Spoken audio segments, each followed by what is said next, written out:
teaches you to think like an engineer.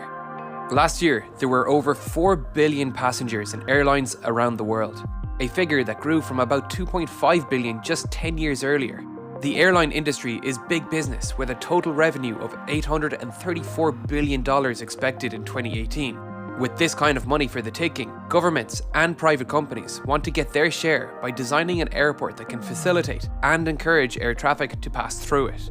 But if we take a look at the footprints of some of the busiest airports in the world, there are some patterns, but nothing immediately jumps as a go-to design for air traffic. So let's demystify some of this mysterious world of aviation and figure out how to optimally design an airport. In the early days of aviation, runways were often nothing more than a cleared field.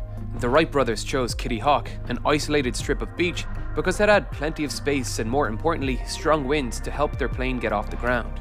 Today, that practice isn't all that different. Airports are some of the largest plots of lands allocated for a single use in any city, and wind will still dictate their design. Once again, taking a look at runways around the world, you may not see a pattern at first, but if you overlay the prevailing winds in their area, the pattern becomes clear.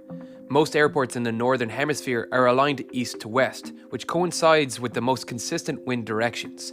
Inspect any airport and it's likely that they have followed this design principle.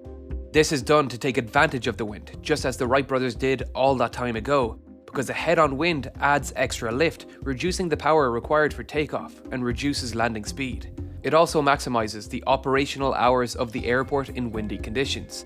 The alternative is landing with heavy crosswinds, which is not particularly fun for the passengers or easy for the pilot, if the pilot can land at all. The crosswinds a plane can tolerate differ with plane design, with planes with larger vertical surfaces like winglets and vertical stabilizers being more susceptible to crosswinds pushing them off course.